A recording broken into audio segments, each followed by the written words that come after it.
How many people in the room have read Millionaire Real Estate Agent? I started to. Okay, I just excellent. started. Now, Donata, you did not introduce yourself. You weren't in the room, so. I'm sorry, my name is Donata.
Failure leaves clues. Jim and I were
Well, it's X. yeah, it was brutal.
Invested. What would you do What do you think? 1 year from now if you looked at your bank account and there was $360,000 in it? I would buy some homes and start renting them out.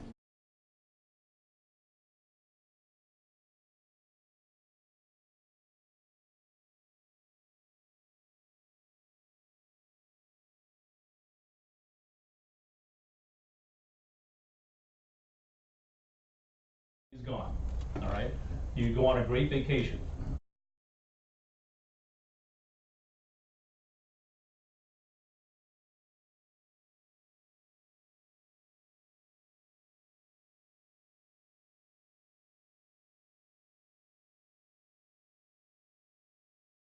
Be. Laser pointer on Dave, perfect. So this graphic here, hopefully you guys can all see it, is straight out of Millionaire Real Estate Agent. It's real simple. When you're building your database, it's the first rule. Have one. You have to have one. The days, dinosaur days with me and Dave where everything was on a Rolodex, those are gone, okay? Communicate with them. And there's a specific ways to communicate with people. You can communicate in social media. You can use Twitter. You can get in a lot of trouble with Twitter. You can say things that cause stock markets to crash on Twitter. So you be very careful about things that you put out that you cannot draw back. Provide service. You're not selling to people. Your 45 sales that are in there, if you call up all 900 people and say, would you buy or sell with me? Would you buy or sell with me? No. They won't. Provide service. Call them up and find out. Lousy script, John. I know, it's a lousy script. It's a lousy script. He does his script practice with all you at 8:30 in the morning. I saw that Zoom calls, 8:30 in the morning. You should be on there. Knowing what to say and when, not memorizing it, but internalizing, knowing what to say and when is going to be the key to your success in these conversations. So you have a conversation with somebody and you ask them things about their family, their job, what they do for fun, what their dreams are in life. Is there anything that you can do to help them get there? Now, using that Ford principle, family, occupation, recreation, and dreams, now they are going to in turn ask you, so, as a matter of fact, I'm still selling real estate after 19 years. I just got into real estate. I'm looking for help. Could you help me? It's a much easier conversation. They're going to be much more receptive to it. Lead generate daily. We're going to talk time blocking in a little bit, but who has a specific, we're going to talk time blocking in a little bit, and who has a specific window of time that every day they are doing the same lead generation activities? Wonderful, wonderful. Everybody will have, right? Yeah, you need to, whether you are calling people for sale by owners and expireds, which is how I rebuilt my business when I got back in 2017, which is how I rebuilt my business, calling people, or you're building your database, or whatever you decide to do. You have to lead generate every day. Janet Falk, I don't know how many people know Janet Falk here. Janet would not leave her office until she set an appointment every single day. Now, Amanda was at Mega Camp. Who else was it? Anyone else here at Mega Camp? Okay. How many listing appointments do you need a week in order to keep $1 million? 7. Thank you. Janet was highly motivated. She was the second person in the United States to keep $1 million selling real estate. She was beat by one person by 2 months, and it still bothers her. What's the best way to build a database? Contacts. Yeah, contacts. And Be more specific. How would you make the contacts? By going out and meeting people, door knocking. Okay, door knocking. Phone calls. All right. Just talking about your business, I guess, through your everyday life. How many people do open houses? Okay, Well, I have one for Saturday. perfect. Do you have them sign in? Yeah. Okay. Here's just an idea that's not even part of the program. Just try this for an idea. All of the information that you want them to have, all the information that they want to have, create a digital folder, whether it's on Dropbox, Google Drive, whatever. What, real simple, I don't want to send you a whole bunch of information. I've got more information you could possibly want about this property and others. let me just shoot you a text or an email with a link and then you can download what you need. Well, guess what? You have their name, email, and phone number.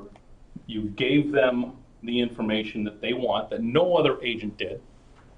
And you have what you need, the way to keep in touch with them. What you gave them is the link to your KW app, branded to you, download this app, everything you need to know. You gave them all the information you normally give them out of MLS, school systems, and so forth. Yeah, go ahead. I can say, once you put the digital folder on the KW, link to them? I just send them a link to a Dropbox or a Google Drive. Okay. And then it has everything in there. It's usually a couple PDFs and a Word document with all the links that they're gonna need.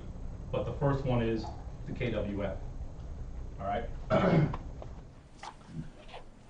Lead with revenue, not expenses. MREA page 4, right? I'm gonna tell you now, don't get distracted by every real estate lead generation company calling up, offering to generate leads for you for a fee. Perfect, that's the right answer. That's the right answer. So Zillow's model, their fee structure works out to about 35% referral fee for the revenue that's generated. I know this because I'm a nut with numbers. When I first got back in, I was like, this is great, Zillow's gonna send me leads. Awesome. I spent $12,000 with Zillow, made 50 grand directly from Zillow over the course of a year. Sounds like a reasonable return. No. Okay? Reasonable, not great, but reasonable. Well, what I found was it took 200 leads to get to the 8 deals. I had to show 30 people homes to get to the 8 deals. And I made more money if I was working at a grill at McDonald's flipping burgers and for the same amount of time invested as I made processing Zillow leads. Had to find something different. So lead with revenue. Don't go out and spend $1,000 or $1,500 a month when you're first out. You don't have to spend money to make money. How much does your database cost you? Nothing. You know them. All right? That part's real simple. The shiny objects, we just talked about it. Everybody and their uncle has the next best way to generate leads. No, they don't. Your relationship is the best way to generate leads. All right? Especially if they really like you, they have friends. You know, you get the whole Fabergé organic effect. You know, they tell 2 friends and so on and so on. You remember. I'm sorry, I'm not meaning to point out the age that much. There's no shortcut to success in this business either. All right, you have to get your jersey duty. The locker room, which is the coaching program that I use, and I also happen to be a sports fan. I use a lot of sports analogies, so you're gonna have to deal with it. Go Pats. We're gonna have. Go Bills! You can cough all you want. You can't argue though. Yeah, I can't. You can hate them, but you can't argue. Lead generate 2 to 3 hours every day. Get success lead clues. Janet Falk makes $1 million 18 years ago selling real estate when prices weren't $300,000 and she was in a little area just outside of Charlotte. What did she do? She lead generated until she set an appointment. If she set an appointment in half an hour, it didn't count. She went and set another appointment. So minimum 2 to 3 hours a day. All right. Let's talk a little bit about what lead generation is going to do, who not to listen to. All right. Who has that family member, you know, the Debbie Downer, that will always tell you you can't do that, that'll never work. Ignore them. That's my sister's name. Debbie And Downer. she is. It's my ex-wife's name. Oh, God. Avoid the roller coaster. So here we're going to go into the first principle of MREA. If you look at what it takes to get to a second level, all right, is you're hiring an assistant, right? So I'm going to give you these numbers I know off the top of my head because they're mine. A window where I made 3,331 dials. Could do 2 more dials, but it's 3. There's always that one. All right? Always that one. This might even be a prime number. I haven't checked, but it's very possible. So Here's a 2-month window, made 3,331 dials. It took 5 hours and 47 minutes to set an appointment. Right, this is when I was comparing the difference between paying somebody to generate leads, generating them myself. My gross income was $50,000. Here's what I learned. Using already proven systems, I was using a dialer provided by Vulcan 7. I was dialing 70 dials per hour. Now, if you divide 50,000 by 331, you're going to get a number that looks like this. $15 and change every time I dial the phone, whether they answered or not, whether they liked me or not. Every time somebody told me to F off, I made $750, because I track that too. I want to see how cranky people are. And that's a real number. 1 out of every 50 dials, I was told F off. So that's just how it works. I made $750 there. No. Quick math, $15 an hour, 70 calls per hour. How much is that per hour? How many calls per hour? 1050. 70 calls per hour. Yep. Yep. 1,050. You are good with numbers. So what happened here is my business exploded. What I didn't do is realize that my $1,050 an hour of lead generation time was well worth investing $25 an hour for a great admin. So I no longer had time to lead generate. I had to service the 15 or so listings that I got in that time frame. Real world story. This was 2 years ago. When you get to the second level, when you have so much business that you can no longer lead generate, you have to hire somebody. You have to, or your business is going to do this. You're going to go up, you're going to go down. You're going to go up, you're going to go down. And at some point, you're going to get sick of going down.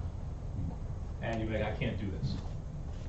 So if you're in this business to develop a business, do it exactly what is written on the back of the wall there. When you get to the point of no longer being able to spend your 2 to 3 hours a day generating leads, you better go hire somebody. Virtual assistant, you can hire, there are people out there, contract people that will do all of your listing work for you, all of your contract to close work for you, and take that off your plate. Usually it's $300 or $400 a transaction. That's way better when you know what your lead generation time is worth. So track your lead generation time, understand what your lead generation value is. Then you know when the right time to hire somebody is. Your breakdown, you're going to use 3 hours. First half hour, you're going to prep. You're going to go over your scripts, you're going to script practice. Absolutely script practice. I'll tell you, you have to have 5 script practice partners, 1 for each day of the week, and all in different marketplaces. Say it again.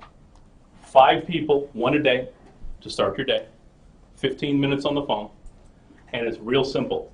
You don't call up and ask how the wife and kids are doing, or the dog, or anything else. You call up, that person is expecting your phone call. They're either going to be a for sale by owner, or an expired, or whatever you guys have planned for that week. They are that person that you're calling. So it's a live call. It gets reversed, done. No idle chit chat. You're there for one thing and one thing only. Can we find people? Rotary, we do that. Well, Terry doesn't know yet. Terry doesn't know yet. Oh, she's new. We'll let that go. So your 5 script partners, different areas of the country. All right? You're going to have different objections, different way to handle them. If you have the same script partner all the time, guess what? You're going to get the same conversation every single time. And you're like, this is silly. I'm not seeing anything different. I don't need to do this. How many people played sports growing up? One way or another. All right. Would you ever go out on the field to play without stretching and warming up? No. Why would you do that in your business? Right? See? It's the same thing.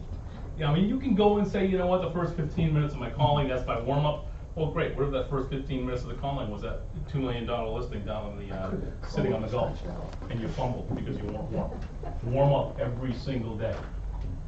You spend 2 hard hours of lead generation time. Your last half hour, you're wrapping things up. Handwritten notes to every contact you make. If you don't have their address, you text them or email them. All right? Who's got a good definition for a contact? Not Amanda. No. She knows the answer. Geo. Anybody you have a real estate conversation with. Perfect.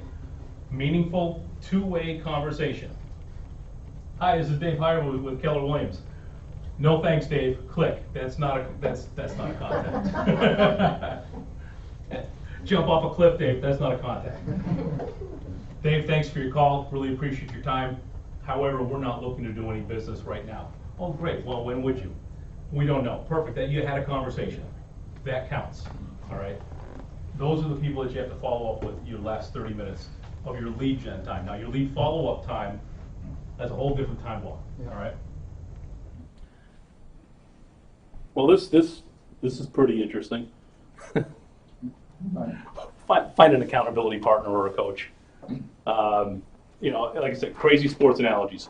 How many professional athletes at the top of their game don't have a coach? No, Does anyone ever hear Tiger Woods? What happened when he fired his coach? down to, Yeah, where is he now? Right? He's got a coach again. All right. Every single mega agent that's out there has multiple coaches.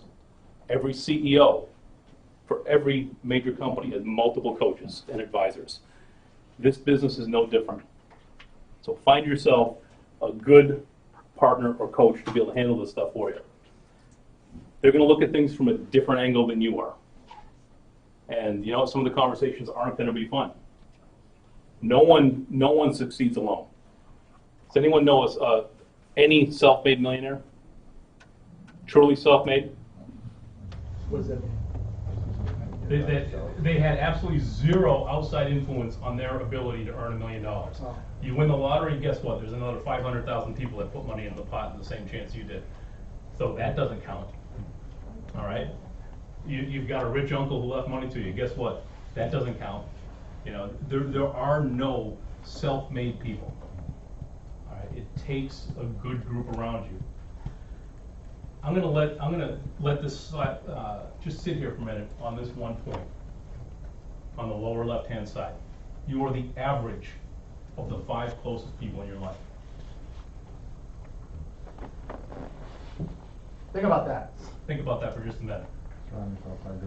You are the average of the 5 closest people in your life. Now, you can have people in your life that you absolutely love and adore, but they may not be the best people to be in that inner circle, that 5 closest people. All right? That is something that you should look at and say, do these people that are guiding me, mentoring me, coaching me, leading me, on the same page as I want to be on? If that answer is yes, These guys are all awesome. I can't say anything about Jim. You know. So constantly look at that 5. Right now, I don't have 5. I have 2. Because I made the conscious decision to start moving things around a little bit. So I'm looking for replacements. All right, so standards and systems. Whatever you decide to set for your standards, set them and leave them there. Don't move them. So for me, a contact is a meaningful two-way conversation. A lead is somebody who has identified that they are going to do business within a certain time frame. And for me, it's 12 months or less for a serious lead. An A lead I define as somebody that's 0 to 60 days, a B 60 to 180, and a C 180 to 1 year. Some people will tell you to go out to 1.5 years. That's okay. Whatever you do, whatever you set for your standard, don't ever deviate it, because all of your numbers that you're going to be tracking are based on those standards. As soon as you change your standard around, all of your data is worthless. So set your standards and stick with it. Now this is really small, and you know, me with my really awesome eyes, I get to stand here and read off of a computer screen. You teach people how to treat you. We've all heard that, right? How many of you take calls from buyers and sellers at 9 o'clock at night? Be honest. Sometimes. Be honest. Yeah, Dave, I was gonna ask if you were gonna address that. I don't wanna actually call you out on it. Well, it's on a timer. Yeah, I know, it went up to 80. Yeah. And wearing a jacket, it feels like about Yeah, right. 97. I can Don't know. totally eat that Okay. up for you. I mean, if the phone rings and I recognize the number, I pick it up. Okay. So, somebody calls you up at 9 o'clock at night, and it's a business matter. Can you solve that problem at 9 o'clock at night? No, what I tell them is call me, I'll call you back in the morning. Okay. Because I don't have a computer in front of me, obviously. I just tell them I'll call them back in the morning and we'll just discuss what, their concerns are at Okay. that point. Okay. I just want to acknowledge the person that, could have been an emergency on their property or whatever. It could have been. It could have been. How about thinking about it this way? If you set your standards up that you are a professional and you have a certain one. If I call up my doctor at 8 o'clock at night with a sniffle, he's not answering the phone. All right. If I call up my doctor and said, "Listen, I just fell over. I'm having a heart attack," it's going to answer the phone. All right. It's the same thing in our business. Set your standards, whatever they are. Taking calls at 9 o'clock, if that's what you want to do, that's yours. Totally okay. Set your standards so you teach people how to treat you. If you want to have your business open from 9 to 6, perfect. Your voicemail says, "Hi, this is John with Keller Williams in Naples. Please leave a message. I'll get back to you as soon as I can. If it's after 6 o'clock at night, I'll call you tomorrow morning. Or if it's on a Sunday, I'll call you on Monday. If this is an emergency, please text me." Because what I don't want to do, from learning the hard way, is I don't want to give up my family time for something that's not a problem. Get the calls all the time. Well, the home inspection came in today, and it says I have to fix the faucet. Okay, it's 9:30 at night. Are you going to go to Home Depot and fix the faucet tonight if I tell you to fix it? No. Okay, good night. We'll chat tomorrow. It's you train people how to treat you. So set the habits nice and early. Don't fall victim to your own success. That's a huge one. Okay. When I first got started in this business back in '91, I was very fortunate to have very quick success, and it cost me a couple friendships because I didn't act this way. All right, I didn't act like a business owner. I acted like a kid that was making too much money, and it went to my head quickly. So absolutely keep hold of that. Keep hold of your work-life balance. We all have relationships outside of work. All of our clients have relationships outside of work. We all have friends, family, loved ones. We have activities we like to do. Who likes to go fishing? Perfect. Who likes to go to the beach? Who likes to play golf? Who likes to play tennis? Who would like to have none of that stuff in their life? All that stuff you mentioned, I don't do, but I like to have fun. What do you like to do? I mean, I have a lot of friends and we go out to dinner and Okay. just do stuff. Okay. You know. You want to be able to keep doing that. Unfortunately, my back won't allow me to go fishing or just, things like that, but yeah. But you have your recreation that you're comfortable with, you enjoy. You need to keep that balance. Remember, I lost the game after 450 transactions. I lost the game. I gave up. Okay? Because I didn't have this. How many people go to the doctor and they refer to you, "Oh, look at this, my past patient's back." You know what a past patient is? Past client in the medical world? Past, they're dead. All right? Remove past clients from your vocabulary. There's no such thing. They bought a house from you, you sold their listing, they are a client. They are a client for life. Treat them that way. That's it. They are forever your client. So this next one's also a lot of fun. Let's get into some more numbers here. So we figured out that your average commission up here is probably about $8,000. So, If you rode with me, it's half that.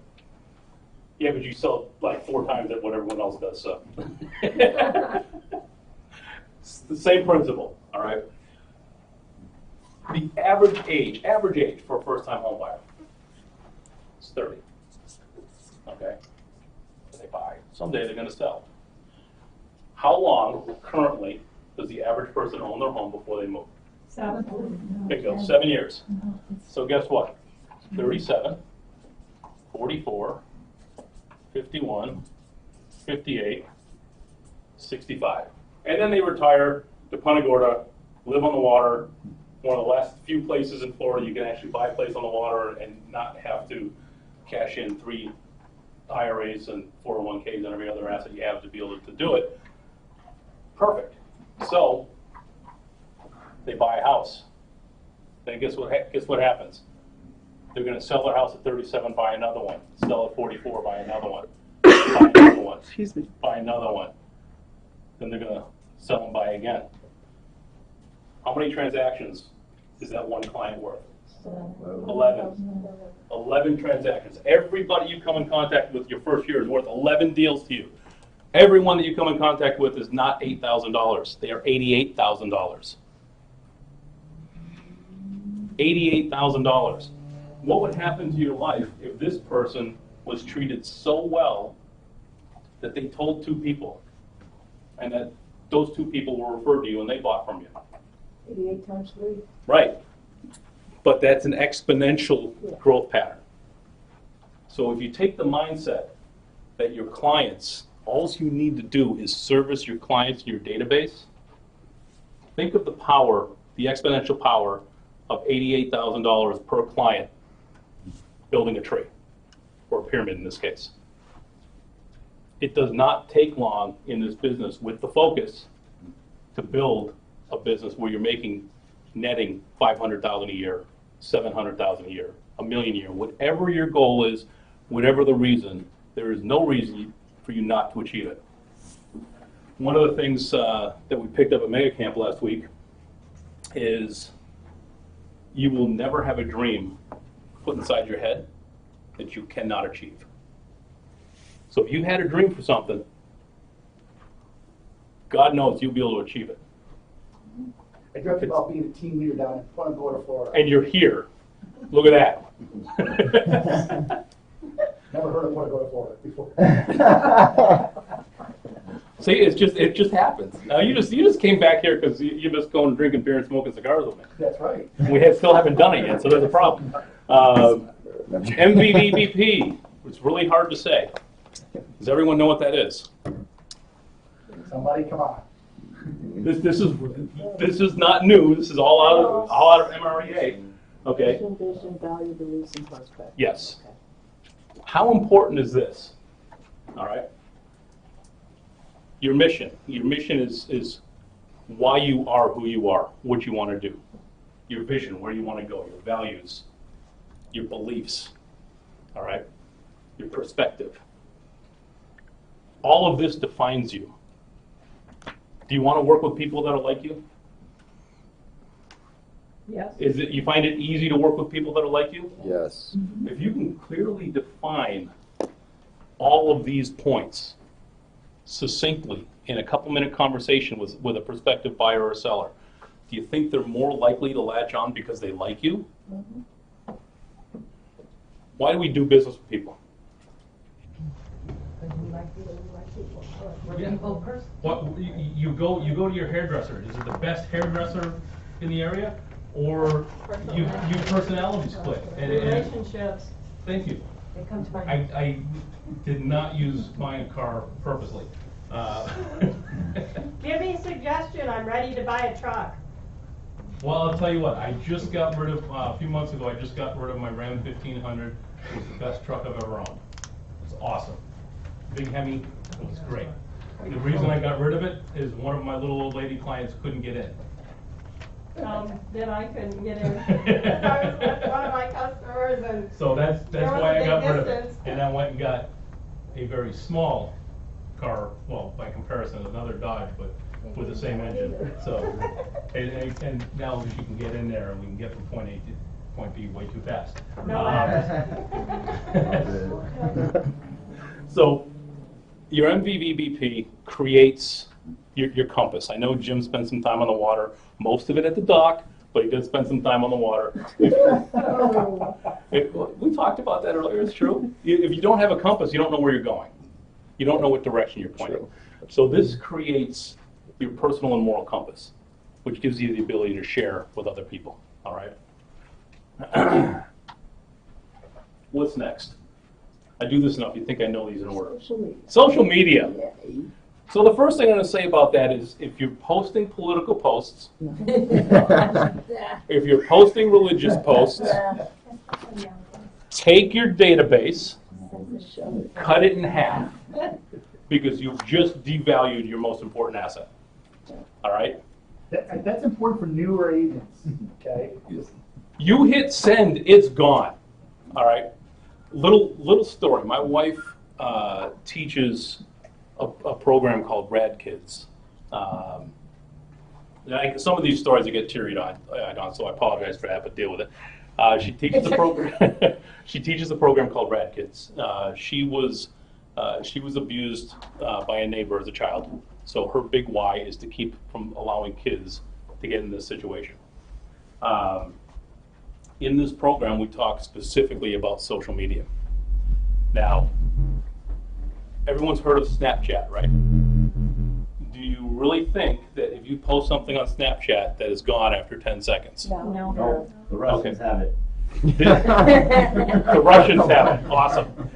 Did you know that all of these social media companies are required to keep every single keystroke ever that has ever been punched, swiped, or pushed on social media? They need to keep it all recorded. Their data warehouses are crazy. And it's all linked to the unique serial number from your device. Your IP address. It's called your MAC address. That's how they- Your IP address tells you where you were. Your MAC address tells you which device you were using. That's how they find you. There is nothing secret. Nothing. So if you're going to send something out on social media that might be derogatory, might offend somebody, or you're going to pick a fight with somebody online, guess what? It's there forever. And it can be found really easily. Really easily. My father used to own part of a forensic internet company. That data is there, and it's not hard to find if you know what you're doing. So be very careful. Customers that are into that stuff. Scary. They will look you up. It's more than going to Google for these guys. It's scary. So think of Facebook as like going to a barbecue. All right, what do you want to talk about when you're at a neighbor's house? Talk about the day, the happenings, whatever you did. Right. No. Do you want to talk about Amway or Isogenics or any other of those buy all my Not really. stuff? No, you don't. I don't care about- mail order makeup. Thank you. No, you don't want to have those conversations. You want to have heart-to-heart conversations. That's how Facebook is. Yeah. It's your backyard barbecue. Twitter, Twitter is short and sweet. You're standing in line for a cup of coffee at Dunkin' Donuts, and you say hi to somebody. There's your Twitter. That's it. LinkedIn, professional. Keep it all business. 100% do as much business posting as you want. Now, going back to the Ford principle, somebody over here said it just a second ago. David. It might have been David. And so when you're doing social media posting, especially on Facebook, Instagram, Snapchat, use the Ford principle. Start liking people's posts, comment on them. Don't just like and love and do a cute little emoji. Comment on them. Oh, little Susie went to the first day of school today. That's awesome. How'd she like it? Talk about their family. You see them posting about occupation. Talk about that. They just went on vacation. Talk about that. Their dreams. Mine, 1957, Chris Craft, all mahogany speedboat with a 327 Fireball. Not that I've ever thought about it, but I can picture it. I know how many times a year I'm going to pull it out of the water to revarnish it because I love doing that stuff. And I know where it's going to be. And it won't be in Florida. It will be in the mountains, either in the Carolinas or Colorado. So Yeah. I've already got it all mapped out. So talk about all of that before you even think about doing a business post. Again, you're being real, you're being genuine. There are agents out there that all they do is business all day long. Do 15, 20 posts, it's all business. Guess what? Let's block this person or hide this person. Because Yeah, for real. you want to, it's all about being real. Yeah. All right? What's next?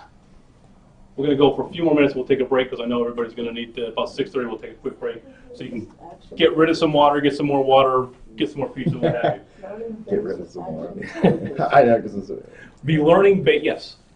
On your social media posts, what's your suggestion of your top 3 that you like being on? You know what? I really only use 2. I use Facebook and I use LinkedIn. I haven't gotten into Instagram yet. My kids tell me that Instagram's already long past. I don't use a lot of social media because of the traps that you can get into. It's so easy when you're reading somebody's post about some nonsense to comment on it. It's so easy to get sucked into that. They write these long Yep. things and then you don't have time. Stay away. Yeah. That is poison for your business. So learning-based action focus. On that note, congratulations to all you guys. Thank you for coming out on a Wednesday evening to learn some more stuff. All right, that takes commitment. That's awesome. So go to training. You guys have a great training room here. Dave, I know, lines up great stuff other than me. I think he was running out of material. And Jim told me we had to come. I thought we were getting $10 listen. ahead. Yeah. I've been around long enough to know that when there's pizza, people show up. It's just natural. Don't be a professional student. Who in the room would honestly raise their hand and say if all they could, they would be thrilled if they could just go to classes and learn everything they need to know about real estate before they went and talked to somebody? Who's that person? No. Oh, come on, there you go. I was going to say, there's always a handful. The ones that, I don't know it yet. I don't have the answers. I have to have the answers before I go. Guess what? I've sold 500 homes now. Every transaction is different. Everyone, I'm like, wow, didn't see that coming. Every single time. You will never know. You will never know everything. So here's where we get to break out another sports analogy, and it's going to really annoy him. So why do you practice? To get better. Get better. To get better. Okay. Amateurs practice to get it right. Yeah, I like to be It's a perfect. perfection. Now, Not perfect, amateurs but practice purpose just is to get it right. No. Professionals practice to never get it wrong. All right. Practice makes perfect. And there's a difference between Nugget. practice makes perfect. Perfect practice makes perfect. Perfect. Practice makes permanent. If you practice wrong, you're going to do it wrong. Perfect practice makes permanent. So when you're doing your role playing and your scripting with Dave at 8:30 in the mornings, do it just like you're on the phone with a potential client. All right? How many hours does it take to become 100% perfect at doing something? 10,000. 10,000. Yeah. 30 days. Who's got 10,000 hours left God. to get perfect at calling just for sale by owners? Yeah, I don't. So, who's heard of the Pomodoro Principle? Also known as the 80-20 rule. All right? Oh, yeah. Okay. Customer talks 80. You can get 80% proficient like that. Just do that. Get 80% proficient. Why is it that the New England Patriots are always in the Super Bowl? Because they cheat. Go ahead, say Drew. John said deflation. We know why. Well, first of all, if you actually understood Boyle's law, you would know that the ball would not go farther deflated. But we'll get, that's a whole other topic for another day. I don't want to get all physical on you. You can hang on. It's easier to catch, but it's harder to throw. Tom Brady is by far, I don't care whether you like him or not, is by far the best quarterback ever to play the game. What makes him so great? It's not his physical stature. Okay, he's as tall as David, probably better looking. That's the He married a supermodel. His wife. The point is if you ever watch a New England game and you see what Brady does on the sideline versus what Kirk Cousins does on the sideline. I use the Miami quarterback, but I haven't known who the quarterback is since Dan Marino. Neither does Miami. Nobody does. What does Brady do? He's either looking at all the plays from the last set, or he is throwing the ball to a receiver, perfecting his passes. Everyone else is sitting on the sideline. They're sitting underneath a warmer or a jacket. They're getting all cold if they're in Chicago. What's Brady doing? He's practicing before he has to go back out on the field. Okay? You have to practice and get proficient. There's a difference between college education and real estate training. Okay? You can go and get your degree, your MBA, your doctorate. You're in school for 20 years. You'd probably really love that. See? The real estate is, like I said, it's a contact sport. You're going to be doing on-the-job training. You have to get over that fear. And it's very real. There's some classes I've done where 10 out of 15 people are like, oh God, I need to know everything before I go out there. It's a hard pill to swallow for some people. Back on mastery for a quick second. Everyone know who Bruce Lee is? Better question. Who does not know who Bruce Lee is? Good. Everyone knows Bruce Lee. So Bruce Lee was asked what he's more afraid of. He says, this guy's practiced 10,000 different kicks. He says, that doesn't bother me. I'm afraid of the guy who's practiced one kick 10,000 times. Because all he's got to do is wait for his moment. As soon as that moment's there, you're done. That's So, how Tyson fought. what's that? It is. That's how Mike Tyson fought. That's exactly right. He waited for the He just ringer. waited for that moment. All right? Track your business. How do you think I knew I made $15 every time someone did whatever they wanted to say on the phone? Didn't matter. Every single time I dialed the phone, I made $15. Made $1,050 an hour because I tracked the numbers. Get yourself just a little piece of paper in front of you, and every time you get a contact, put a hash mark on it. Every time you get a lead, make it an X. You set an appointment, 0. In your last half hour, you put all that stuff in a little spreadsheet. Real simple. Or you talk to Jim about joining the locker room and they can do it all for you. There's little commercials. You see that, Jake? Okay. So track. Because if you track, you know where to adjust. Okay? Have you ever been to the doctor and they walk in, the doctor looks at you and says, here's penicillin, go? No. Without ever asking you a question? Okay, well, you need a new doctor. Yes. You can't prescribe a fix until you know what the problem is. So, I'm not going to that doctor, that's for sure. If you don't I ask did. me questions. Yeah, well, I guess there probably are doctors out there that do that. Remember, CEOs know their numbers. They know where the big levers are. They know where the weak points are. And by knowing your numbers, you can look at your opportunities. Not where you're failing, okay? Because there are no failures in this. It's all opportunities. Yeah, if you know that you're going out on appointments and you're closing 1 out of every 5 listing appointments you go on, you go find that person that's closing 2 out of 3. I really want to see your listing presentation. Can I tag along with you? Because if you can go from 1 out of 5 to 2 out of 3, you almost tripled your income without working any harder.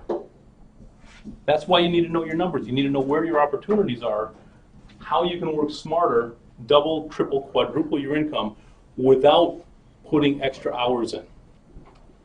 Make sense? Makes a lot of sense. Awesome. Which leads us to treat your business like a business. And then we'll take the break for pizza, wherever. So, treat your business like a business. It is a business.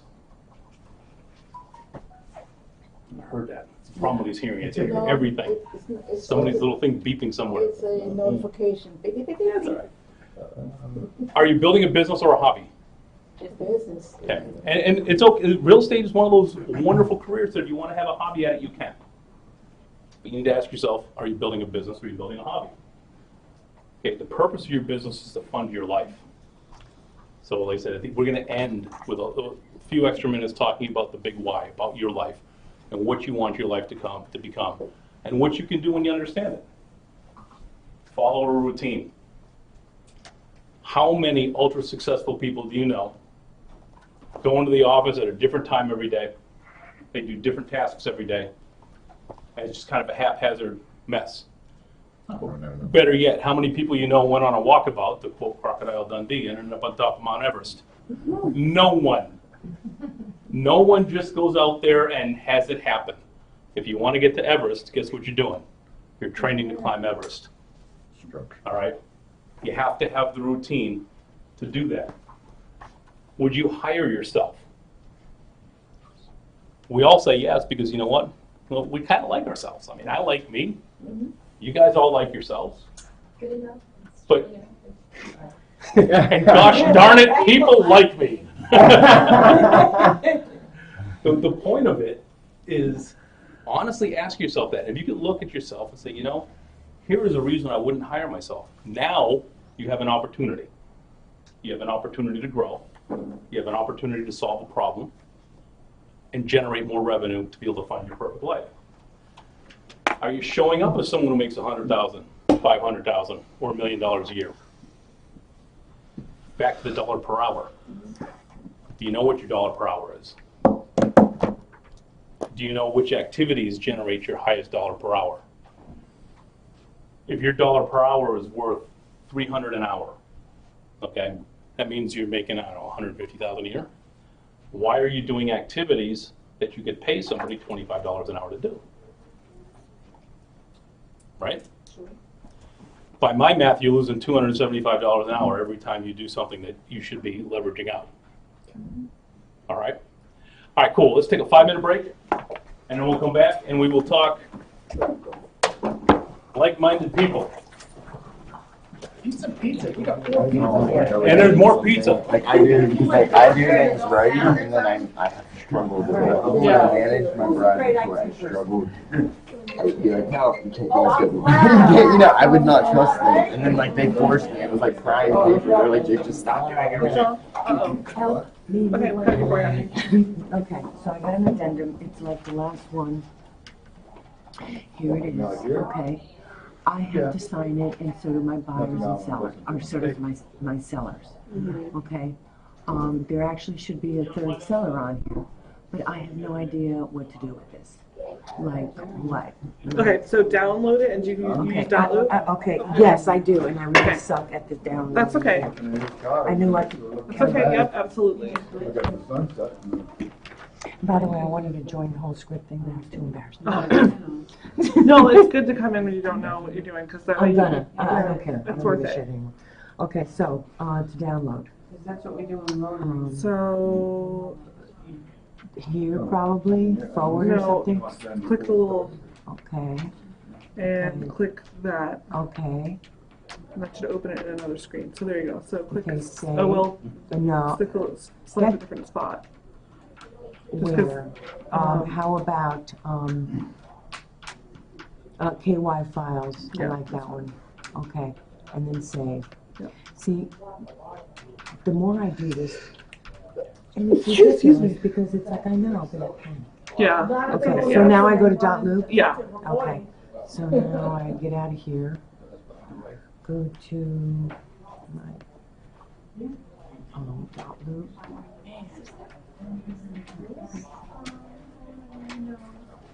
I truly am getting a little better, I swear. No, you're doing good so far. Okay, then I'm gonna go to, where is it? That one. Yes, thank you. Okay, and I'm gonna download it, add and download. Yeah. right? So we'll first go to, let's see, it's the sale documents, right? Yeah. So click add documents. Because it's a sale, or there's no addendum area, is there? Right. No. No, So just, yeah. okay. So now I'm gonna go to browse. Okay. You saved it in KW And, files. and That's it it's right there. right here. Open. Okay, now what? Okay, so now you're gonna open it. That's the revised addendum. Okay, because I want to make sure, and then I'm going to sign it. So And yeah, then so I you have- need to put in the spaces to Right, sign. So you're okay, gonna so- click add, Add signature. and you're just gonna move it down. There you go. Oh, Come that's on. okay. Move your page down, and then you can drag it. There you go. Okay. Sign right here. And that's your signature. Yeah. Okay, so I'm going to sign the field, And you can sign it to and yourself. that's going to be, where am I? Oh my God, how could I not be on here? Add person? And that's part of it, this one. I had so much trouble adding the signature line. Here I am. Okay. There's just a lot of people on it. Okay, That's all. yeah, okay, add signature, and I'm going to sign Go ahead and now. click sign now. Yeah. Okay, and then adopt. adopt. Okay, and then I'm going to make, You're gonna do the add same thing. file. No, or you're gonna add another signature for add your sellers, right? Signature, yep. And just put it on the seller line. right on the cellar line or Yeah. down like No, you here? can put it right on the cellar line. Because there should be 3 cellars. That's okay. You sure? Yeah. Okay. So you're gonna do it, yeah, sign and field the first one. Sign field to,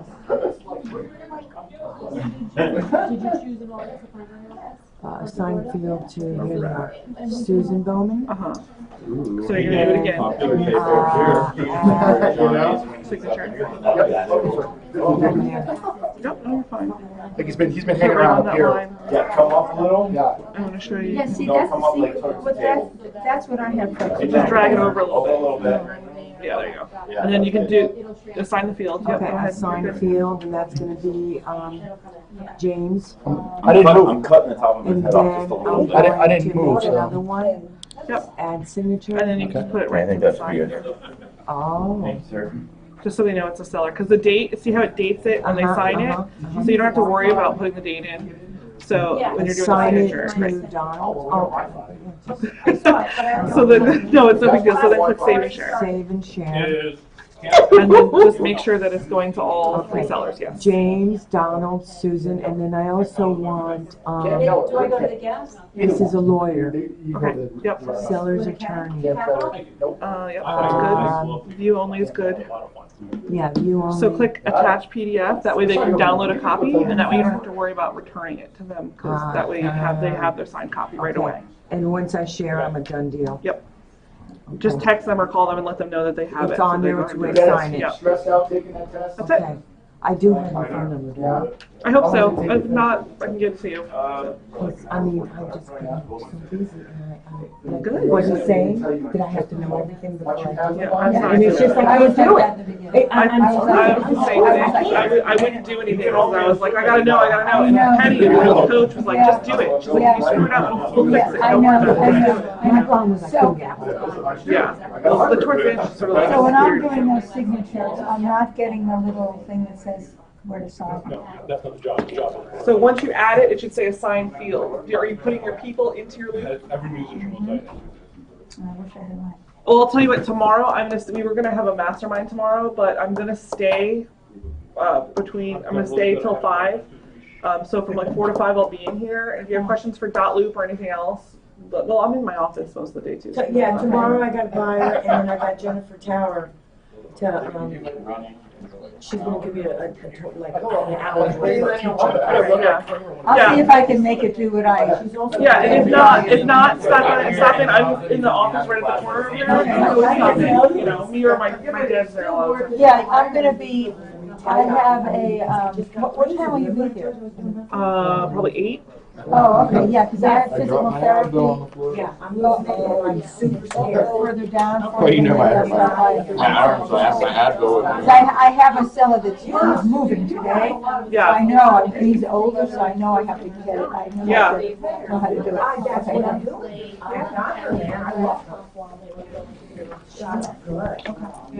And then I want her to teach me so that I can actually help her, make it easier. It's my business. I messed up for perfect practice makes perfect.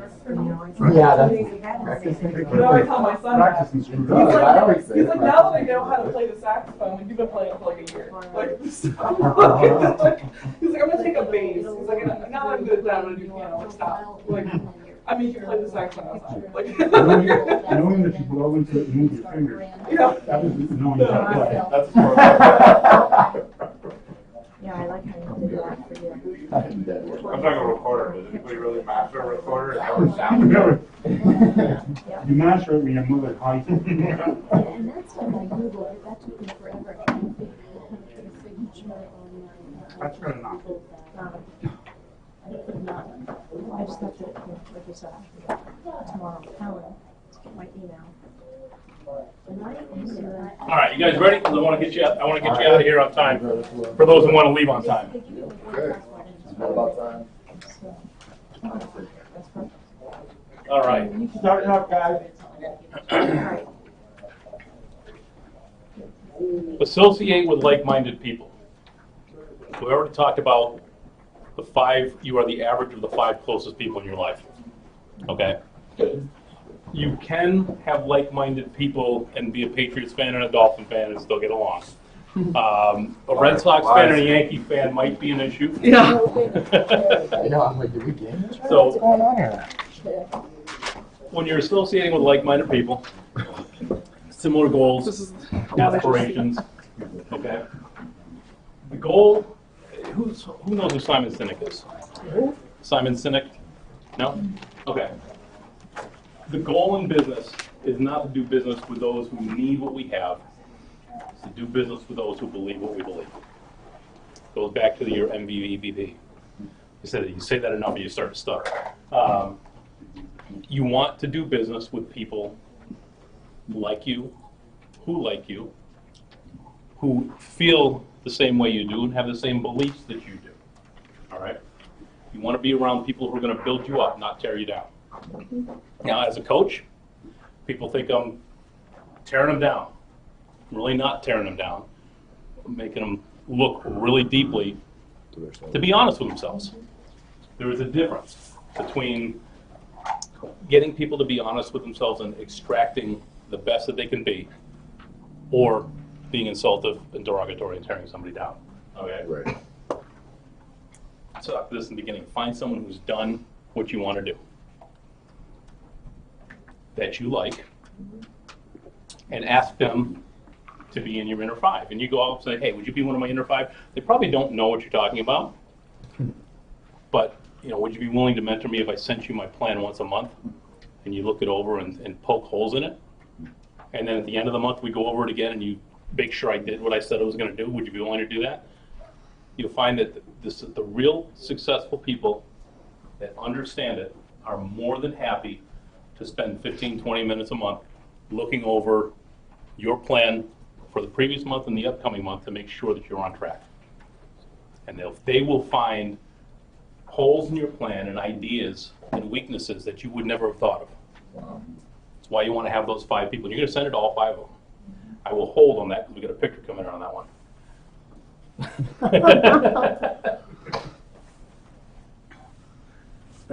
Why do we practice? Because it makes permanent. Perfect practice makes permanent, right? Master your listing presentation. How many people use a listing presentation? It's the exact same presentation every time. No. Okay? I'm not saying it's right or wrong, but it creates a habit. Yeah, All right? use the same scenario, but different. So what happens? You walk into a house, you got your listing presentation ready to go, and on slide 2 they say, okay, we'll sign. Don't forget the listing. Here's 2 copies, press R. You please tell me you pack up the presentation and get the contract out. Yeah, we're signing. Okay, good. Honestly, at this point, most of them end up that way because you send a pre-listing package. Right, exactly. And if you've done your pre-listing package really well, all your listing presentation work is done for you. You walk in to verify that everything they told you about the house is true. My first one's tomorrow. Great. Now all we have to do is figure out if I'm willing to take you as a client. That's it. There's a lot of power in that phrase. We have 3 things to accomplish tonight. Find a price for your home, establish your motivation, and see if I want to work for you. What do you mean? Why would you want to work for me? I might not like you. Especially since I don't like Brady in the past, huh? You might not like my number. Yeah, you may not like the number. You might have a conversation with a client. How many have had a client that they wish they never worked for? I did. Amanda, you want a couple more arms? We've all had them. There's a lot of power, a lot of satisfaction in having the confidence to be able to sit down with someone and say, we're not a good fit for each other, and I really want you to have the best experience. I don't think I'm the one that's going to be able to deliver that for you. There's a lot of power in that. There's a lot of power for you personally in being able to turn the business down. You walk out the door knowing you just left $8,000, $5,000, $20,000, whatever it is, on the table. But you did it because you knew it was the right decision, because that person or that transaction is going to take up so much time and energy, it's going to keep you from being able to progress forward. So don't ever be afraid to turn down that person. All right? I just did last week. Don't ever be afraid of that. Huh? He wasn't gonna know, it's ridiculous. This terms So, are ridiculous. first rule of thumb in MREA, the 3 L's. Leads, listings, leverage, right? We can design all the awesome systems we want. We can learn everything you can possibly learn about real estate. Without a lead, you have no business. How many people, when they got their license, figured they'd post a picture of it up on Facebook and all of a sudden just the phone would ring off the hook? Doesn't happen, does it? Yeah, you guys, your market up here is probably similar to ours. Everybody in town knows 17 real estate agents, right? Only 17? Thank you. So you need to master every aspect of it. The listing presentation, listings are the crown jewel of this business. It's what will cause you to survive. It's what will cause you to thrive. Master your listing presentation, okay? God, this one has been around since when I started. You list to last. You have to. Why would you wing it with a real client? Now, a lot of people do very well going in and having a conversation with a client. And you would look at it from the outside and it would look like they were winging it. But they've been doing it so long that it's all internalized. They can redirect the conversation. It always go to, if you watch them do 10 listing presentations, you'll realize, well, shoot, they showed up with a notebook, a yellow pad. It's the same listing presentation every time. It doesn't look like a presentation. It looks very casual, unscripted, very soft, very easy for the seller to relate to. But it's the same conversation every single time. You know, I sat down with an agent up in Westchester, New York. His name's Aaron Wittenstein. If you guys are on Facebook and you're on the lead generation scripts and objections forum, Aaron is the one who developed that. I went up and spent 3 days with him because I was told to go shadow people that knew what they were doing. Well, this guy's selling an awful lot of property. I was going to be in the area anyway, so I called him up and said, I want to shadow you. He says, why? Because you are going to be bored out of your mind. I said, well, good. Show me what bored and successful looks like. It's repetition. It's the same thing every day. It's boring. He's incredibly successful. His listing presentation is a yellow notebook and a manila folder. The yellow notebook, he draws a couple things, the same point of conversation every time, and the manila folder has the contract in it. That's his presentation. And he's awesome at it. It's completely scripted. It just doesn't seem like it.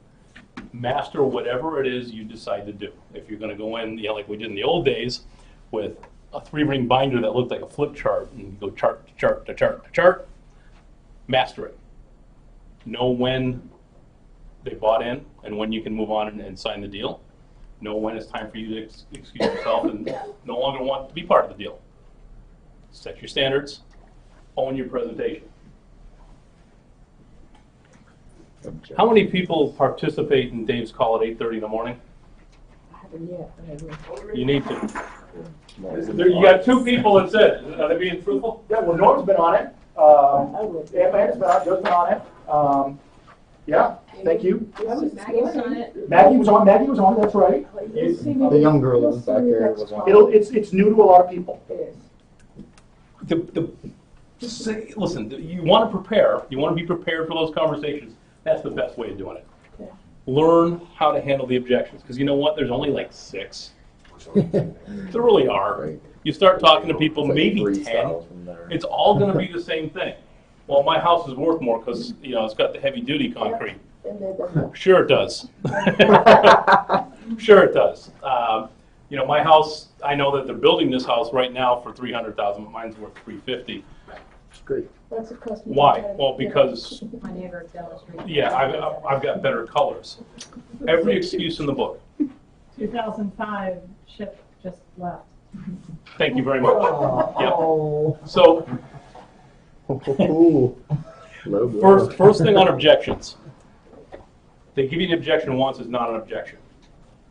So if they put up a wall and they throw out what looks like an objection, quickly brush it off, say something, brush it off, go on to the next question. If they bring it up again, it actually is an objection. At that point, you want to handle it. Now, the objection could be, why do I want to list with you for 6% or 5% or 10% when I can go for sale by owner and not have to pay anybody? That's every for sale by owner's objection. I just don't want to pay you. Great. Went on one last week like that. Great. I get it. I get it. So who's got the objection for that one? Who's going to handle that one? I told her when I was there last week, I said, so who's gonna, I said to her, who's gonna do your contract when you get a buyer? You know? Oh, you know what? My attorney will write it for $700. Right. So I told her, That's way okay. cheaper than paying you. I said, well, you're gonna pay your attorney at least $5,000 or $6,000, and if the sale falls through, you're gonna lose that $5,000 or $6,000. That may be a chance someone will take. I said, I don't get paid unless your house closes, and, you know, so you're guaranteed. You can sell the quality of it, right? Donato, have you ever had surgery? Oh, plenty. Yeah. I had my shoulder replaced a year ago, okay? My surgeon had his shoulder replaced. Did he do his own surgery? I hope not. He's the best in the business. So was my doctor, but he was. Did he do his own surgery? No.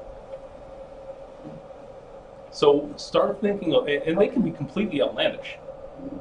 You know, great, you sold 5 houses in the past before, awesome. I'm glad to hear it, congratulations. And you got absolute top dollar, or did you get what you wanted for the house? You're supposed to answer. Oh, I'm That's sorry, obvious. I'm like, You're supposed to answer. no, I didn't get what I wanted. Okay. Every for sale by owner tells all their friends, I got what I wanted. You go talk to one of their neighbors that wants to list out, my buddy down the street just got what he wanted for the house. This is awesome. What was that? Well, he was asking $300. The tax workers sold it for $220. But he got what he wanted. Did he get what he deserved? Probably because he didn't hire a professional. Exactly. All right. Know how to handle the scripts and the objections. Every single day, you're going to come up with an objection. It's going to be a slightly different spin, and you're going to start coming up with just a slightly different answer every time. They're going to start rolling off your tongue. That's how you know you own it. That's when you start working with newer agents and helping them along. When you start teaching, you become much more proficient. Okay? What's next slide? You're going to love this one. It's just like, yep, that's me. Know your local market better than anyone. The beauty of this is your local market is whatever you make it. Okay?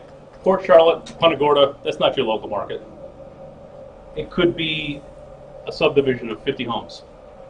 You know, your local market could be you specializing specifically on canal front homes, riverfront homes, beachfront homes, high-rise condominiums, easterly facing golf course homes that have a lake in the backyard and a family of ducks.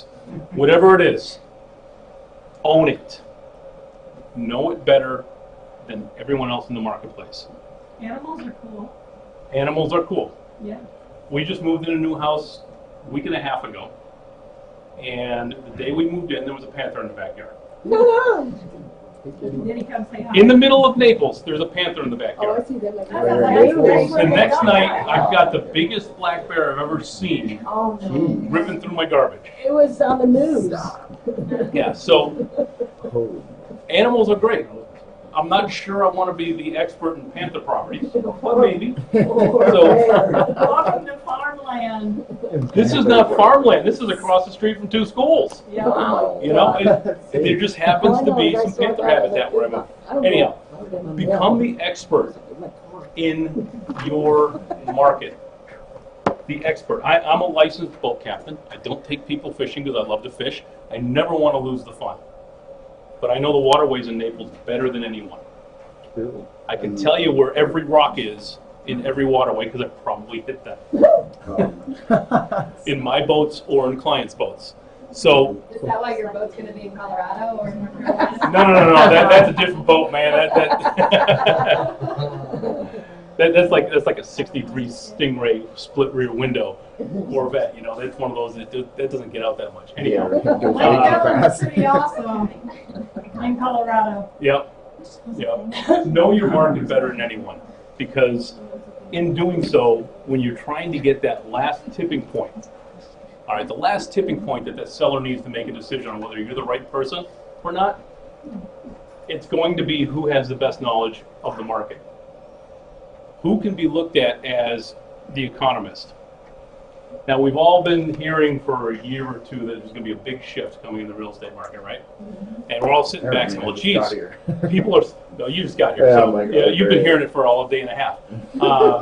That's true. We've been hearing it's going to shift. It can't keep, this is the longest stretch in history for real estate prices appreciating ever.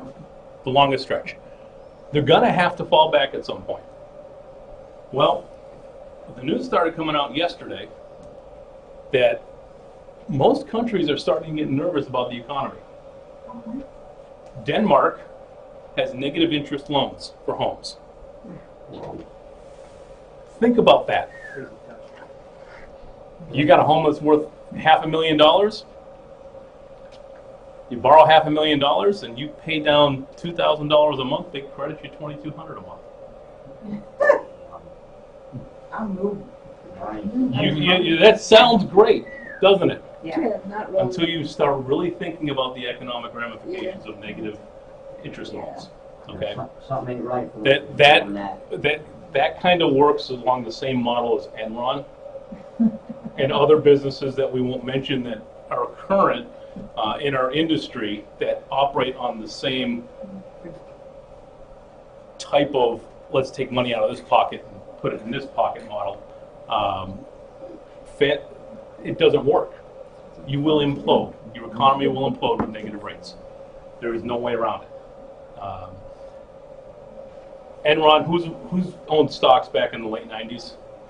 Or at least heard of Enron? I've heard of it. Okay. Nothing good came from that. Enron went from like a couple dollars a share to $500 a share, and then overnight they were bankrupt, and everybody lost all their money. All right? That's the sort of thing that happens in a devaluing economy. So there's a lot of economists very skittish right now. Be the economist of choice when it comes to the real estate market, the market that you are working, your hyper-local market. This is for you. Knowledge is power and confidence. All right? 80% proficient, that's where you need to be. You don't need to be 100%, you need to be 80%. Take 30 minutes of your day, study MLS stats for your market. Learn things like average list to sales price ratio, days on market, price per square foot.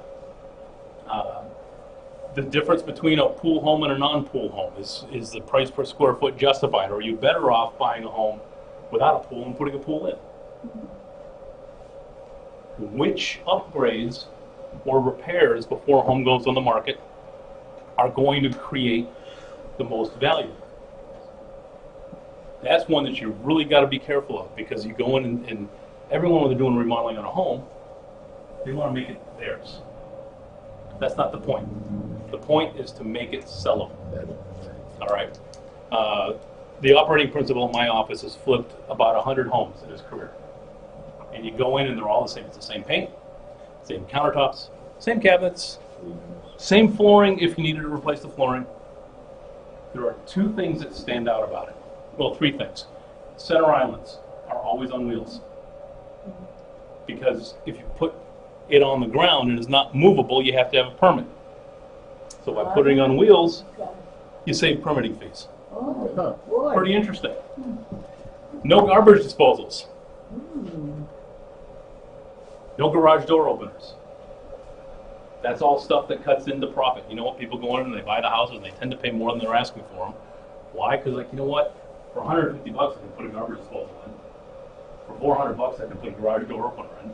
That's not going to be a deal breaker. But that's from the mindset of getting the most value for your repairs. That's profit that you lose. So understand which repairs truly are going to get a 2-to-1 return on your client's dollar before you recommend any of it. Because if you can't be comfortable that they spent $20,000, they're going to get 40 more for the house, at that point it's just a HGTV, let's redecorate and see if we love it or list it kind of deal. 2-to-1 return for every dollar they spend. So know it and understand it. Set goals and create a plan. How many people set a goal beginning of the year for either number of transactions or gross commission income for 2019? Is it written down? Yeah. Okay. It's in front of us every day. Perfect. Love it. Do you use your 411? Just went over yesterday morning. Mine's right here. Nice. I got mine. Nice. Okay. If it's written down, it's a lot easier to get to. If you're tracking your numbers, it's a lot easier to know where your opportunities are, right? So the beauty of being here at Keller Williams is all the tools you need are already here. They're already here. Write it down. Good job, Amanda. Not a wish. Okay? Don't be realistic and reasonable. What do I mean by that? What's that? I would say it's lowball. Yeah, don't sell yourself short. All right, don't sell yourself short. If you did 20 transactions last year, your goal this year was to do 24, whatever. It's like if you can't grow by 20% just by looking at 3 or 4 pieces of paper in what you did last year, you know, if you did 20 transactions last year, you want to do 60 this year, that's a goal. And like I said, at the end, we're going to talk about all the whys behind it, because when you have a why, all of a sudden your goal doesn't matter. Or you will get your goal. You will own it. We talked about this a few minutes ago. Success is boring. Repetitious is unsexy. And if you've ever met Aaron, if you ever listened to this, sorry, bud, but Aaron is not sexy. I could say that to him. I'd say it to his face, and he would probably tell me to F off, and I'm right. Own the process. Commit to the process. Going back to the beginning, success leaves clues. Number one clue that every ultra successful person in any business has is a system and a process that they follow every single day. All right? Time blocking ninja. You have what's your window for prospecting, Amanda? I wanted to make sure you had a full bite of pizza, and we'll probably call it. Now, I can actually tell you, so Tuesday, Wednesday, Thursdays from 8:30 to 9 is the Zoom call. 9 to 12 is my lead generation working on my business, and then from 12 to 12:30 I'm working in my business, and then I've got 1 to 2 or 1:30 to 2:30 working in my business again, and then I have my calendar for the rest of the day to free up for appointments. And yes, if I take it off my calendar, I do replace it. Like tomorrow, we're not going to have our Zoom call, so we're going to have a listing appointment. First one. Excellent. Good. Got 3 hours. When do you go to the dentist? Yeah. I was supposed to go yesterday at 2:30, but I had to reschedule that. So. Okay. But it's after my lead gen time, which is. Thank you. That's what I was looking for. All right. Your lead gen time is your most sacred time of the day. Guess what? Your doctor has other times a day that they can see you. They don't have to see you at 9:30. If that's the only option, you go on a different day. I just had that this afternoon. The doctor wanted to see me in a couple weeks. No, this is my availability. Let's find the first day that I can go in this time frame. That's how you have to do it. And you own your schedule. You have integrity with your schedule. And you do exactly what your schedule says. So if you're script practicing at 8:30, guess what? You're script practicing at 8:30. You're not walking up and down the corridor with a cup of coffee asking how everybody, what they thought of Monday Night Football and that sort of thing. All right? Because not only is that keeping you from getting to your goals, but you're at the same time keeping someone else from getting to their goals. Exactly. Your schedule, own your schedule. And I will tell you, start out, if you're brand new at lead generator, just take a 3-hour day, block of the day, 8 to 11, 9 to 12, whatever it is. For you, 1 to 4, since you don't like the mornings, which is totally okay. Take your 3-hour block, put it in 5 days a week for the next 6 months. It's that time for the next to kick in. The more you do that, after 2 or 3 weeks, you'll realize, no, wait a second. I've been doing all this type of lead generation. I'm comfortable with it. I'm getting better. Now I want to add something else. So maybe it was just talking to your database. Great, you did that. You've got them on a schedule. What are you going to add next? Well, now I want to start calling on for sale by owners. Good. Now you add your for sale by owners in there. So your time block looks like the first half hour is your prep. Your first hour is your database. Your second hour is for sale by owners. Your last half hour is your follow-up. You wrap everything up, clean up your desk, make sure you can see things at the end. Then you say, oh, I want to add expireds to it. So now you got 45, 45, 45, and so on. So the more proficient you get, the more laser focused that 3-hour time block will come. Start with just blocking the time off. Then sit down and do it. All right? I think I covered everything that's on this next slide already without even going to it. How cool is that? So you say yes to something, what are you saying no to? Distraction. That's the right answer. Typically, you say yes to the distractions and you're saying no to your lead generation or working on your business or working in your business. Or you're saying no to going to your kid's game or your parents' birthday or whatever the case is. All right? Prioritize your tasks. All right? When you're time blocking, your number one priority is generating leads. That's the first thing you do. Now, you've all heard the saying, eat the frog. Okay? Before 11? Get it done, first thing. I'll go so far as to tell you, don't even answer email until you're done lead generating. Cool. Why is that? Why is that? Because it's the most important part. How many people have sat down at your desk and say, yeah, I'm going to answer a couple emails, and then next thing you know, 45 minutes have gone? Yeah, you get bogged down. Oh, yeah. That's why you don't, Distracted. if you're going to answer emails in the morning, do it at 5:30. Get up earlier and do it then. Your first work hours of the day is generating leads. Get it done. To be honest with you, since I came to Keller Williams, it's kind of oiling me to do that because I've never did a lead generation before I came to Keller Williams. We'll work on it. I mean, I've been You'll get there. 15 years and I've never heard of lead generation until I got to Lead Keller generation Williams. is not sitting up for opportunity time. Right. Let's just say that. Okay? I wouldn't do it. That's not lead generating. What do you do at an open house if nobody shows up? Make phone calls. That's right. Go do it. Yeah. Knocking. Yeah, that's Go what I do do. something. So fill the time. Okay. We learned. Amanda was at Mega Camp. We learned this last week. You start setting up your calendar.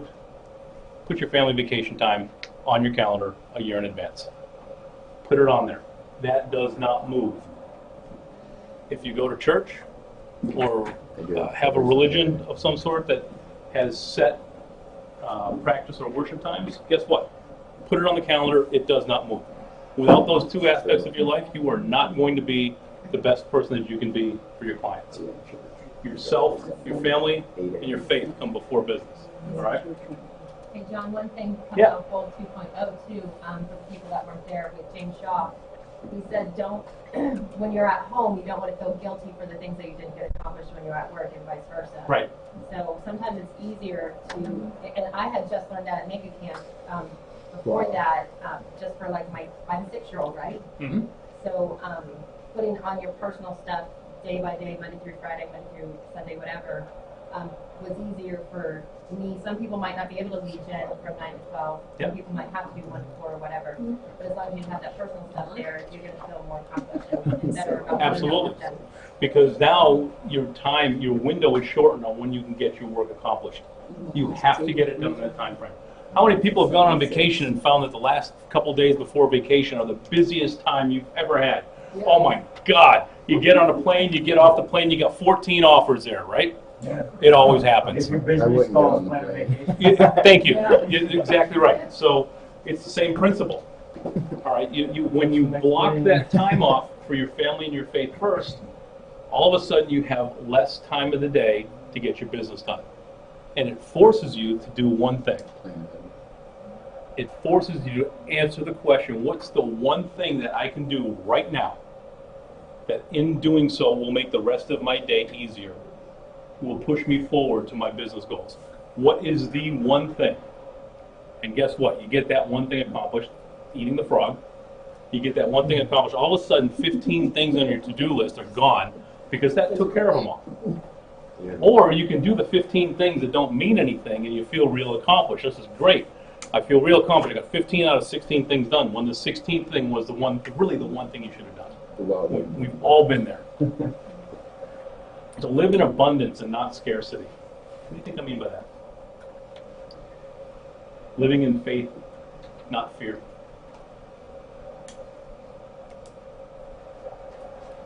How many have been in a situation negotiating and you were afraid that if you didn't get that deal done, that it was going to adversely affect your life?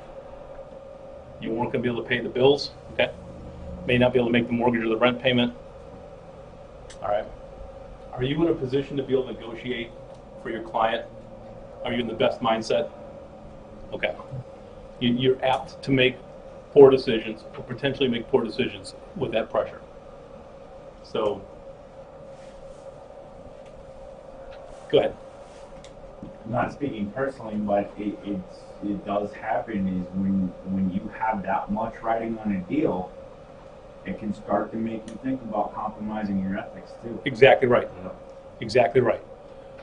So all of this, we can go back to all the other slides that we talked about tonight. Everything we talked about sets you up to not have to live in fear.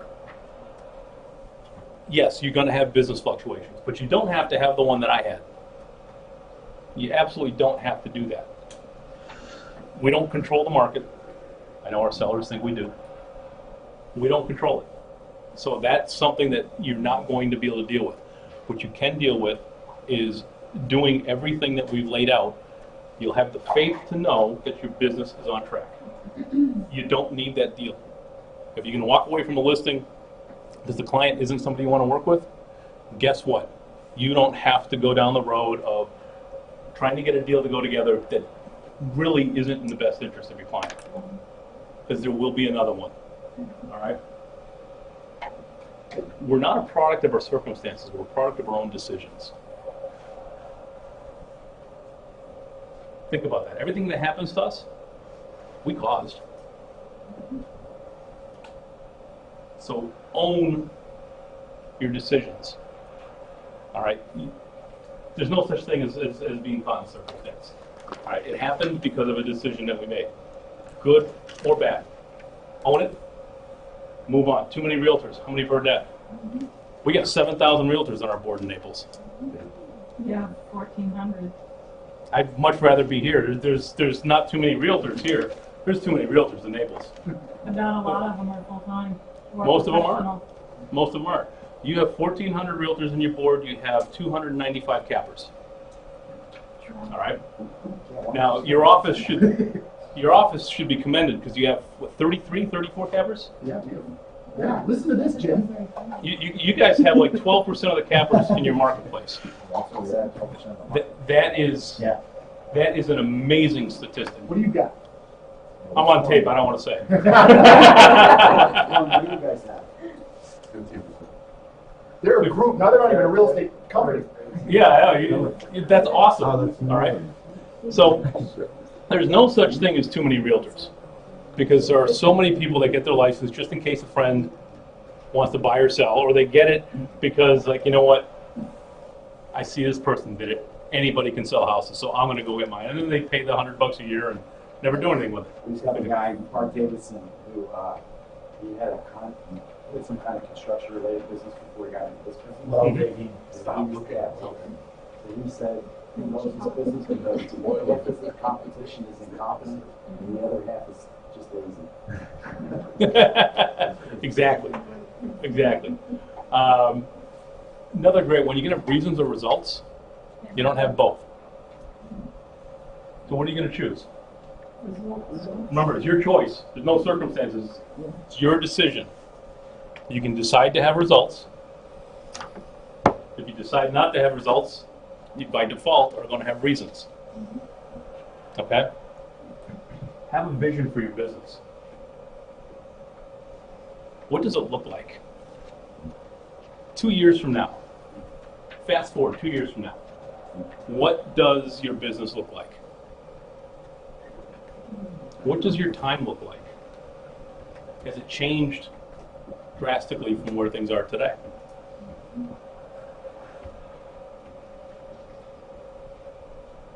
There's so many great quotes in here. A person without a dream has never had a dream come true. And a lot of the stuff we've covered throughout here, you know, you're going to be attracted to, and people will be attracted to you because of who you are. Leverage it. Shout it from the rooftops. What makes you different? Norm, what makes you different? Think really big. Okay? So, if I'm in, you're in Sebring, right? I go to Sebring, outside of seeing all these Norm signs everywhere. If I talk in the community, what are they going to say about you that, what are they going to, when they think of you, what light do they think of you in? And what sets you apart from the other agents in your marketplace? What's the public going to say? Are you asking agents or customers? It's a different answer. It is a different answer. Yes. You know what? You're right, and it should be a different answer. I'd be surprised if it was the same answer. Actually, if it was the same answer, it wouldn't be a good answer. So, what's the public say about you? That we run an honest company and do a hard, a good job. Okay. For customers. Okay. Anyone else have a perspective on what the general public thinks about them versus others? Okay. I just got 3 really nice letters. Okay. After I did jobs, there was one that came in that I had sold his really unique, very inexpensive house and got him a really awesome house. And we did it within 45 days. Excellent. Excellent. So, when I'm asking this question, okay, what really sets you apart is going to be your vision. And your vision can be grand to sell 1,000 units a year. Okay? Your vision could be to build schools in Haiti. Your vision could be to drill wells in Africa for tribes that don't have clean water. Your vision can be a number of things. All right? Your vision is what's going to set you apart. Vision doesn't have to be business. It has to be relatable. You have to be able to tell people what it is. And this is going to lead us to our last one. And Dave, I don't even know how much of this story you've heard, so you're going to listen. You're not going anywhere. We've all heard what's your big why, right? Okay. So I will tell you, if you can't articulate your big why, it's okay, as long as you're searching for it. All right. This is where I get misty. So people who know me well know I'm an avid Rotarian. I've been in Rotary for now for 18 years. President of 2 clubs. I'm currently the assistant governor down in Naples. In 2008, when I was president of the Noon Club in Bonita, I went on a trip to Belize, and we delivered 300 wheelchairs in Belize. All right. It wasn't seeing people mobile for the first time that left a mark on me. It wasn't seeing my son help people into a chair that left a mark on me. What left a mark was 5 kids, perfectly healthy young kids, coming to Belize City to say thank you to a bunch of Rotarians from the United States that they never met. All 5 of these kids had been through a program called Gift of Life. They were all born with a hole in their heart, congenital heart defect. Now, this program, Gift of Life, is a Rotary-sponsored program where we bring kids into the States, completely at no cost to them, do the surgery. They live with a Rotarian family for a month while they're going through the surgery, and then they go back to the country. So, fast forward to 2013. I am newly divorced, #1 salesperson at the newspaper, and I look back at this time and said, I really want to do something. I want to sponsor a couple kids. So I came up with a goal, came up with a plan. I wanted to raise $15,000 to bring 3 kids into the States to be able to do the surgeries. And I was going to do it by going for a bike ride, get some sponsors. So I started talking about it, and it kind of took on a life of its own. In October of 2013, Rob Relman, who is the director of Gift of Life International, shows up at my front door. He lives on Long Island in New York. I live in Bonita Springs. It's not exactly a trip around the block, okay? He says, so I hear you want to do something for Gift of Life. I said, absolutely. I want to raise $15,000 for so we can sponsor 3 kids. He says, well, how are you doing? So I get some sponsors for this bike ride. I got some vacation time built up, so I want to go for a really long bike ride. And he said, well, tell me about it. Well, I'm from Boston, so I wanted to start in Boston. So it was a really cool place to ride to. Immediately I thought of Las Vegas, because I figured Las Vegas is a really great party town. And then I realized that the Continental Divide is between me and there. And that's 14,000 feet of climbing I did not want to deal with, especially riding in Florida. You don't have that option. Then I thought New Orleans would be a good place to end. And I realized New Orleans would be taking my life into my own hands. I said, you know what? Key West is a good place to go. So we decided that the ride was going to be from Boston to Key West. I'd take 6 weeks to do it. And he says, that's pretty cool. Can you do better? This all ties into goals. I said, sure. What are you thinking? He said, well, we want to raise $50,000 to build a surgical suite in El Salvador, in Benjamin Bloom Hospital.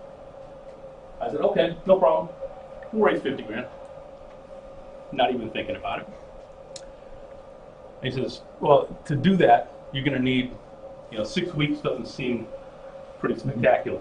He says, how about you do it in 2? Sure, no problem. Somebody get a calculator out and divide 2,150 by 14 and tell me how many miles a day that is. By 14? 153. Thank you. Yep. So I blindly commit to this. It's all downhill, right? Well, that's what I said. I looked at the globe. Boston is higher than Key West. I said, in the downhill ride, this should be a piece of cake. Well, the Tour de France does 2,100 miles in 3 weeks in a pack. I did it in 2 alone. Here's where it gets interesting. Got a phone call from a friend of mine. He says, I want you to meet somebody. The guy's name is Brian Walton. Brian is a 14-time Canadian national champion, silver medalist in 1996 Olympics on a bicycle. He says, I want to coach you. I said, I can do this. He says, well, no, you can't. He says, tell me what you're doing now. I said, I'm riding 100 miles a week right now. This is October, November. He says, yeah, no, he says, you probably aren't going to be able to do this, but I want to coach you. So, okay. So he starts coaching me. Local businesses catch on. Other Rotary clubs catch on. Brian had me riding 80 miles a day before work. Jeez. Come home at lunch, ride 20 miles. Come home at the end of the day, ride 60. I rode more miles in the month of April of 2014 than all but 10 cyclists of any level in the United States and all but 50 in the world. Wow. Turn my card over. Look at the picture on the back, please. There's a very specific reason I did not pass my cards out tonight for referral. I passed them out for that picture. That picture was taken at Wiggins Pass in Naples, Florida in January of 2014. It's a pretty cool picture. Thank you. It's the best picture I ever took. We had a young lady on the boat with us. Her name's Anna. Anna was from Belize, and she was in town to get a surgery done on her. 15 years old. Her skin was gray, pale gray, because her heart, she had weeks left before she was no longer going to be here. She had never seen an escalator before, a cell phone, or an airplane. To give you an idea how remote she was. She was on the boat when I took that picture.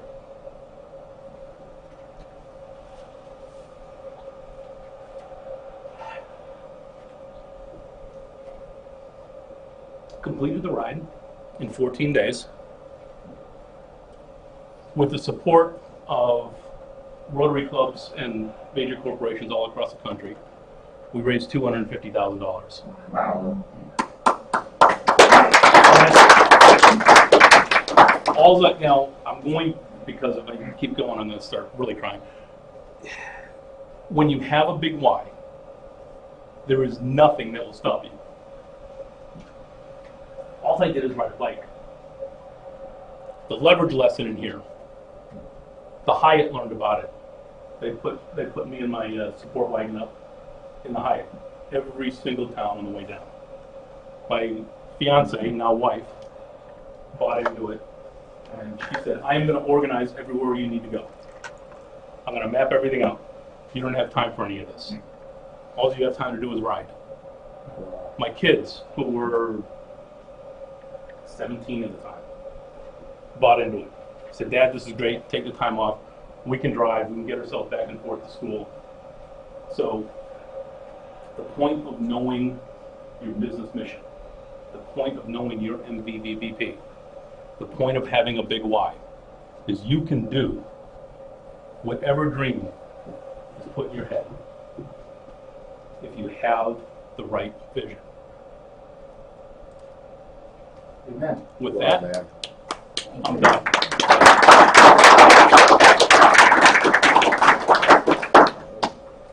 Any ahas? Any aha? By the way, some fun stats, because numbers. I'm sure you like numbers too. So I burned enough calories to eat 75,000 pancakes on the way down. That's not an exaggeration. That's a real number because I've calculated it all. The calorie burn each day was the equivalent of running a marathon every day for 14 days.